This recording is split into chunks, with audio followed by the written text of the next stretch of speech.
Class 10th के जितने भी मेरे प्यारे विद्यार्थी 2023 बोर्ड परीक्षा की तैयारी कर रहे हैं, आज का यह वीडियो आप सभी के लिए मोस्ट इंपॉर्टेंट होगा, क्योंकि आज के इस वीडियो में मैं आप सभी के लिए लेकर के आ चुका हूं क्लास 10th सामाजिक विज्ञान का मॉडल पेपर, जो आपकी बोर्ड परीक्षा 2023 के लिए वेरी वेरी इंपॉर्टेंट है। जी हां, इस मॉडल पेपर के जितने भी प्रश्न हैं आपकी बोर्ड परीक्षा 2023 के लिए वेरी इंपॉर्टेंट हैं। तो आप सभी मेरे प्यारे विद्यार्थियों इस मॉडल पेपर के सभी प्रश्नों को जरूर तैयार कर लेना, और यहां से आपकी बोर्ड परीक्षा में प्रश्न 100% पूछे जाएंगे। जी हां, इस मॉडल पेपर के जितने भी प्रश्न हैं आप सभी इन प्रश्नों को तैयार कर लेना, वीडियो को शेयर भी कर देना अपने सभी प्यारे मित्रों में, और कुछ इसी तरीके के प्रश्न आपकी बोर्ड परीक्षा में पूछे जाएंगे। जैसा कि आप सभी को पता है कि पेपर का समय कितना होगा, 3 घंटे 15 मिनट का होगा। पेपर का पूर्णांक होगा 70 अंकों का, और यहां पर कुछ सामान्य से निर्देश दिए गए हैं, जैसे कि यहां पर पहला है सभी प्रश्न अनिवार्य हैं। दूसरा निर्देश है प्रारंभ के 15 मिनट परीक्षार्थियों को प्रश्न पत्र पढ़ने के लिए निर्धारित हैं। तीसरा निर्देश है यह प्रश्न पत्र 2 खंडों खंड आ एवं खंड बा में विभाजित है। और अगला है खंड आ में, यहां पर आप देख पाएंगे में होगा, खंड आ में 20 अंक के, कितने अंश के, 20 अंक के बहुविकल्पी प्रश्न हैं, और जिनका उत्तर आपको कहां पर फिल करना है, OMR शीट में फिल करना है। और अगला निर्देश है कि OMR शीट पर उत्तर अंकित किए जाने के पश्चात उसे काटे नहीं तथा इरेजर एवं व्हाइटनर आदि का प्रयोग न करें। मान लीजिए आप OMR शीट में ABCD 4 ऑप्शन हैं, और आपका ऑप्शन सही है बी वाला, और गलती से आपने डी वाले गोले को काला कर दिया, तो आपको इसको काटना नहीं है और ना ही इसे इरेजर से या व्हाइटनर से मिटाना है। तो यदि आप ऐसा करते हैं तो बिल्कुल आपके 20 नंबर काट दिए जाएंगे। तो इस चीज का आपको विशेष ध्यान देना है प्रत्येक विषय के पेपर में, क्योंकि प्रत्येक विषय में आपको OMR शीट मिलेगी और 20 प्रश्न आपको प्रत्येक विषय में देखने को मिलेंगे बहुविकल्पी। अगला है खंड बा 50 अंकों का है। इसमें वर्णनात्मक फर्स्ट टाइप के और वर्णनात्मक सेकंड एवं मानचित्र संबंधी 2 प्रश्न हैं। अगला निर्देश है प्रत्येक प्रश्न के लिए निर्धारित अंक उसके सम्मुख अंकित हैं। अगला है दिए गए मानचित्र को उत्तर पुस्तिका में मजबूती के साथ संलग्न करना आवश्यक है। और अगला निर्देश है कि दृष्टिबाधित परीक्षार्थियों के लिए मानचित्र कार्य के स्थान पर अलग से प्रश्न लिखने के लिए दिए गए हैं, तो इससे आपको कोई मतलब नहीं है। यहां पर आप देख लीजिए बहुविकल्पी प्रश्न जिनकी संख्या है 20, और प्रत्येक प्रश्न है 1 अंक का, यानी 20 नंबर आपके यहां से पक्के होने हैं। आप इन सभी प्रश्नों को तैयार कर लेना। प्रश्न है जर्मन संस्कृति में बोक्सजिस्ट का आशय था। जर्मन संस्कृति में बोक्सजिस्ट का आशय क्या था? यहां पर पहला विकल्प है राष्ट्र, दूसरा है संविधान, अगला है आम जनता, तीसरा है संसद। तो जर्मन संस्कृति में बोक्सजिस्ट का आशय क्या था? आम जनता। यहां पर राइट आंसर क्या है? तीसरा। तो मैं इन सभी प्रश्नों का आंसर आपको बताता चलूंगा, इसलिए आप वीडियो को बिल्कुल भी स्किप मत कीजिएगा। वीडियो को शेयर कर दें अपने सभी प्यारे मित्रों में, और इन सभी प्रश्नों का आंसर भी आप कमेंट करते रहें। अगला प्रश्न है हिंद स्वराज पुस्तक के लेखक हैं कौन हैं? यहां पर विकल्प हैं सरदार पटेल, अगला है बाल गंगाधर तिलक, अगला विकल्प है महात्मा गांधी, और अगला है सुभाष चंद्र बोस। तो हिंद स्वराज पुस्तक के लेखक कौन हैं? महात्मा गांधी जी हैं। यहां पर दूसरा वाला ऑप्शन सही है। अगला प्रश्न संख्या 3 है, वेरी इंपॉर्टेंट प्रश्न है। संयुक्त राष्ट्र संघ का मुख्यालय कहां पर स्थित है? पहला विकल्प है वाशिंगटन, दूसरा है जेनेवा, तीसरा है न्यूयॉर्क और चौथा है विकल्प ऑस्ट्रिया। तो संयुक्त राष्ट्र संघ का मुख्यालय कहां पर स्थित है? इसका राइट आंसर क्या हो जाएगा? न्यूयॉर्क। यहां पर तीसरा वाला जो विकल्प है सही हो जाएगा। आप इन सभी प्रश्नों को जरूर लिख लेना, इनका आंसर भी आप जरूर लिख लेना। वेरी इंपॉर्टेंट प्रश्न है और इसी तरह के प्रश्न आपकी बोर्ड परीक्षा में आएंगे। जितने भी महत्वपूर्ण प्रश्न हैं मैं सभी से रिलेटेड वीडियो आपको लगातार प्रोवाइड कराता रहूंगा। आप चैनल के साथ जरूर जुड़े रहें और वीडियो को शेयर भी करते रहें। अगला वेरी इंपॉर्टेंट प्रश्न है, प्रथम विश्व युद्ध कब प्रारंभ हुआ था? यहां पर विकल्प हैं 1914, 1942, 1919, 1942। तो प्रथम विश्व युद्ध कब प्रारंभ हुआ था? इसका राइट आंसर है 1914 ईस्वी में। अगला प्रश्न है 1775 ईस्वी में सूत काटने वाली नई मशीन का आविष्कार किसने किया? पहला विकल्प है हारग्रीव ने, दूसरा है रिडले, तीसरा है स्टेनली, चौथा है जोहन। तो 1775 ईस्वी में सूत काटने वाली नई मशीन का आविष्कार किसने किया? हारग्रीव्स ने किया था। प्रश्न संख्या 6 है, संसदीय प्रजातंत्र की स्थापना किस देश में सर्वप्रथम हुई? पहला विकल्प है इटली, दूसरा है इंग्लैंड, तीसरा है फ्रांस और चौथा है जर्मनी। तो संसदीय प्रजातंत्र की स्थापना सर्वप्रथम किस देश में हुई? इंग्लैंड में हुई। यहां पर दूसरा विकल्प सही हो जाएगा।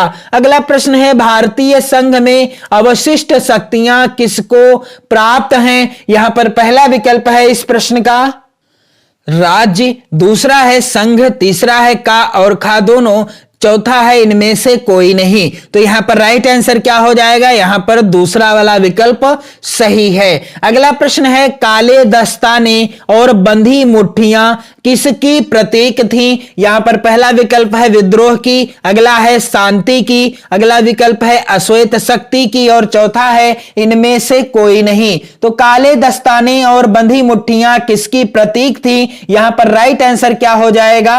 अश्वेत शक्ति की। किसकी? अश्वेत शक्ति की। अगला प्रश्न कह रहा है कि भारत में राज्य का आधिकारिक धर्म है, यानी यहां पर आप देख पा रहे हैं पहला विकल्प हिंदू धर्म, दूसरा है इस्लाम, तीसरा है ईसाई धर्म और चौथा है इनमें से कोई नहीं। राइट आंसर क्या होगा कि भारत में राज्य का आधिकारिक धर्म क्या है? कोई भी नहीं। यहां पर चौथा विकल्प सही हो जाएगा। अगला वेरी वेरी इंपॉर्टेंट प्रश्न, और ये सभी प्रश्न बोर्ड परीक्षाओं में पूछे गए हैं, इसलिए ये सभी प्रश्न आपकी बोर्ड परीक्षा 2023 के लिए वेरी वेरी इंपॉर्टेंट हैं। तो मेरे प्यारे विद्यार्थियों, इन सभी प्रश्नों को जरूर नोट कर लेना और वीडियो को शेयर भी कर देना। अगला प्रश्न क्या है कि राजा वीरेंद्र शाही परिवार के एक रहस्यमय नरसंहार में कब मारे गए थे? राजा वीरेंद्र शाही परिवार के एक रहस्यमय जो नरसंहार हुआ था और वह कब हुआ था, यानी उस नरसंहार में कब मारे गए थे? यहां पर विकल्प हैं 2000, अगला है 2001, अगला विकल्प है 2002 और अगला विकल्प क्या है 2003। तो यहां पर राइट आंसर क्या हो जाएगा? 2001 में मारे गए थे। अगला प्रश्न है, निम्न में से कौन सा एक व्यक्तिगत संसाधन नहीं है? यहां पर पहला विकल्प है बागान, दूसरा है चारागाह, तीसरा है भूमि और चौथा है खनिज संसाधन। तो निम्न में से कौन सा एक है जो व्यक्तिगत संसाधन नहीं है? राइट आंसर क्या हो जाएगा? भूमि, व्यक्तिगत संसाधन नहीं है। अगला प्रश्न संख्या 12 है, निम्नलिखित में से किस राज्य में सीढ़ीदार या सोपानी खेती की जाती है? पहला विकल्प है पंजाब, दूसरा है हरियाणा, तीसरा है उत्तर प्रदेश और चौथा है उत्तराखंड। तो किस राज्य में सीढ़ीदार खेती की जाती है? राइट आंसर है उत्तराखंड राज्य में। अगला प्रश्न है, निम्नलिखित में से कौन सा खनिज आधारभूत है? पहला है विकल्प मैग्नीज, दूसरा है अब्रक, तीसरा है लौह अयस्क और चौथा है तांबा। तो निम्नलिखित में से कौन सा खनिज आधारभूत मजबूत है, इसका राइट आंसर हो जाएगा लौह अयस्क। यहां पर तीसरा विकल्प सही है। प्रश्न संख्या 14 है, निम्नलिखित में से परिवहन का कौन सा साधन अति दुर्गम स्थानों के लिए अत्यंत आवश्यक है? इन सभी प्रश्नों को आप जरूर तैयार कर लेना। यहां पर पहला विकल्प है जल परिवहन, दूसरा है वायु परिवहन, तीसरा है रेल परिवहन और चौथा है स्थल परिवहन। तो निम्नलिखित में से कौन सा परिवहन का साधन है जो अति दुर्गम स्थानों के लिए अत्यंत आवश्यक है? राइट आंसर है वायु परिवहन। अगला प्रश्न है, निम्नलिखित में से कौन सा पत्तन या बंदरगाह देश के पूर्वी तट पर स्थित है? यहां पर पहला विकल्प है कांडला, दूसरा विकल्प है यहां पर कोच्चि, तीसरा विकल्प है मुंबई और चौथा है विशाखापत्तनम। तो राइट आंसर क्या हो जाएगा कि कौन सा पत्तन या बंदरगाह देश के पूर्वी तट पर स्थित है? राइट आंसर है यहां पर विशाखापत्तनम। तो मैंने सभी महत्वपूर्ण प्रश्नों से भी रिलेटेड वीडियो प्रोवाइड कराए हैं, सामाजिक विज्ञान के, गृह विज्ञान के, हिंदी विषय के और चित्रकला विषय के। आप उन सभी वीडियो को देखें, उन सभी महत्वपूर्ण प्रश्नों को जरूर नोट करते रहें और वीडियो को शेयर भी करते रहें। यहां पर अगला प्रश्न क्या है कि निम्न में से किस राज्य की प्रति व्यक्ति आय सर्वाधिक है? वेरी इंपॉर्टेंट प्रश्न है। पहला है विकल्प हरियाणा, अगला विकल्प है बिहार, अगला विकल्प है राजस्थान और चौथा विकल्प है मेघालय। तो निम्न में से किस राज्य की प्रति व्यक्ति आय सर्वाधिक है? इसका राइट आंसर क्या है? हरियाणा राज्य की प्रति व्यक्ति आय क्या है? सबसे ज्यादा है, यानी सर्वाधिक है। अगला प्रश्न है, निम्नलिखित में से कौन सा ग्रामीण क्षेत्र में विकास का लक्ष्य है? तो यहां पर पहला विकल्प है नियमित कार्य, अगला विकल्प है उपज की उचित कीमत, अगला है बेहतर मजदूरी और इसके बाद चौथा विकल्प है इनमें से कोई नहीं। तो राइट आंसर क्या होगा कि इनमें से कोई नहीं। यहां पर राइट आंसर क्या होगा? यहां पर हो जाएगा इनमें से सभी। यहां पर कोई नहीं होगा, यहां पर होगा इनमें से सभी होगा, यानी चारों ही विकल्प क्या हैं? इनमें से सभी। अगला प्रश्न कह रहा है, सेवा क्षेत्र निम्नलिखित में से किस, यहां पर ध्यान दीजिएगा, सेवा क्षेत्र निम्नलिखित में से किस क्षेत्र से सम्मिलित किया जाता है या किस क्षेत्र में सम्मिलित किया जाता है? पहला है प्राथमिक क्षेत्र, दूसरा है द्वितीयक क्षेत्र, तीसरा है तृतीयक क्षेत्र और चौथा है इनमें से कोई नहीं। तो सेवा क्षेत्र निम्नलिखित में से किस क्षेत्र में सम्मिलित किया जाता है मेरे प्यारे बच्चों? इसका राइट आंसर क्या हो जाएगा? इसका राइट आंसर है तृतीयक क्षेत्र। इसके बाद प्रश्न संख्या 19 कह रहा है कि दो राज्यों के बीच वस्तुओं का आदान प्रदान कहलाता है। क्या कहलाता है? पहला विकल्प है राष्ट्रीय व्यापार, अगला विकल्प है अंतरराष्ट्रीय व्यापार और इसके बाद अगला विकल्प है यहां पर आंतरिक व्यापार और चौथा विकल्प है वस्तु विनिमय। तो जब दो राज्यों के बीच वस्तुओं का आदान प्रदान होता है उसे क्या कहते हैं? आंतरिक व्यापार कहते हैं। क्या कहते हैं? आंतरिक व्यापार कहते हैं, क्योंकि दो राज्य एक ही देश में होते हैं और जब यह व्यापार होता है एक राज्य से दूसरे राज्य के बीच किसी भी वस्तु का आदान प्रदान होता है तो उसे क्या कहते हैं? आंतरिक व्यापार कहते हैं। प्रश्न संख्या 20 वेरी इंपॉर्टेंट है, एक मार्क किन वस्तुओं के लिए प्रमाणिक चिन्ह है, यानी प्रमाणित चिन्ह है? यहां पर पहला विकल्प है उपयोग वस्तु, अगला विकल्प है सेवा वस्तु, इसके बाद अगला विकल्प है खाद्य पदार्थ तथा अगला है इलेक्ट्रॉनिक।